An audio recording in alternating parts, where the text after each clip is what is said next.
आज आपण थोडक्यात हरभरा या पिकाबद्दलची माहिती घेणार आहोत। हा खास व्हिडिओ आपल्या हरभरा उत्पादक शेतकऱ्यांसाठी। आज 12 डिसेंबर 2025।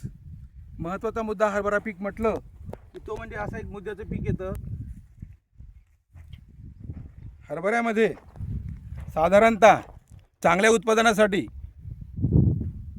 2.5 ते 3 हजार ही टिकलीच्या आकाराच्या पानाची संख्या असायला हवी आणि 2.5 ते 3 हजार पानाची संख्या करण्यासाठी आपल्याला फळ फांद्या आणि उपफळ फांद्या साधारणतः झाडावरती एक 15 ते 22 ते 23 पर्यंत फळ आणि उपफळ फांद्या असायला हव्यात, जेणेकरून प्रत्येक फांदीवर ही 1 2 3 4 5 6 7 अशी 7 पानाची एक पान तयार, 7 पाने मिळून एक पान आणि अशी 7 पानाची मिळून अशी 8 ते 9 पानाची एक फांदी तयार होतं। आता हरभरा हा साधारणतः एक 2 आठवड्यापूर्वीचा आहे, 2 ते 3 आठवडे होत आहेत, परंतु हरभरा हे 3.5 महिन्याचे पीक असल्या कारणानं याची जी ग्रोथिंग आहे ती साधारणतः महिना सव्वा महिन्यापर्यंत चांगली चालते। तर अशा 7 पानाच्या अशा जवळपास एका फांदीला 8 9 पानं म्हणजे मिळून एका फांदीला 70 ते 72 पानं आणि अशी मिळून ज्यावेळेला 12 ते 15 फांद्या आपण घेऊ तर एका झाडावर साधारणतः आपल्याला 2000 पासून तर 2500 पर्यंत पानाची संख्या असणे जरुरी आहे। म्हणजे उद्या या हरभऱ्याच्या खाली एक घाटा तयार झाला म्हणजे एक टहाळ तयार झाला, असे 60-65 घाटे जेव्हा तयार होतील तेव्हा आपण नक्कीच 8 पासून तर 10 ते 10.5 क्विंटलपर्यंत ॲव्हरेज घेऊ शकतो। त्याचा शास्त्रीय अभ्यास केल्याच्या हिशोबाने जर आपण म्हटलं तर आपल्याला मग फांदीचं, पानाचं आणि त्या खुडणीचं महत्त्व लक्षात येईल। जास्त फांद्या नक्कीच जास्त फुलधारणा, जास्त पानं नक्कीच पोषण चांगलं।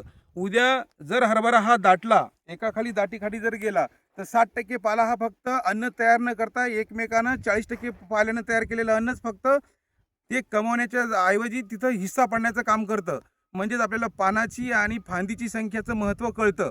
आणि आज आपण आहोत जामबाजार, तालुका पुसद, श्री नकुलभाऊ जामकर यांच्या शेतात, नवलभाऊ जामकर, ठीक आहे। तर आपल्याला खुडणीचं महत्त्व लक्षात येतं आणि यांच्याकडे 5 एकरची पट्टी आपल्याला आज आपल्याला हरभऱ्यामध्ये दिसते।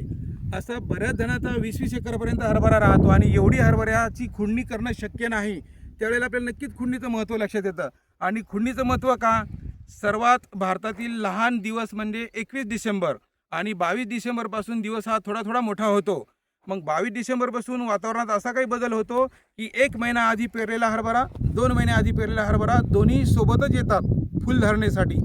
22 डिसेंबरपासून दिवस हा थोडा मोठा होत राहतो आणि कळत न कळत वातावरणातील त्या बदलामुळं मॅच्युरिटी ही त्या हरभऱ्यासारख्या पिकाला लवकर मॅच्युरिटीकडे घेऊन जातं। म्हणजे ईदभर वाढलेला चणा 4 फांद्या घेऊन आपल्याला ॲव्हरेज देणार आहे आणि ज्यांनी चांगल्या टेक्निकल पद्धतीने केलेली त्यांनी 2 फूट वाढलेला हरभरा आणि त्याला 20-22 पर्यंत फांद्या जर असतील तर नक्की तिथं 60-65 पर्यंत, 80 पर्यंत, 90 पर्यंत आपल्याला घाटे टहाळ मिळालेला राहील। म्हणजे नक्की तिथं उत्पादनात फरक पडेल। म्हणजे नक्कीच आपल्याला इथं उत्पादनाचं आणि खुडणीचं महत्त्व लक्षात येईल।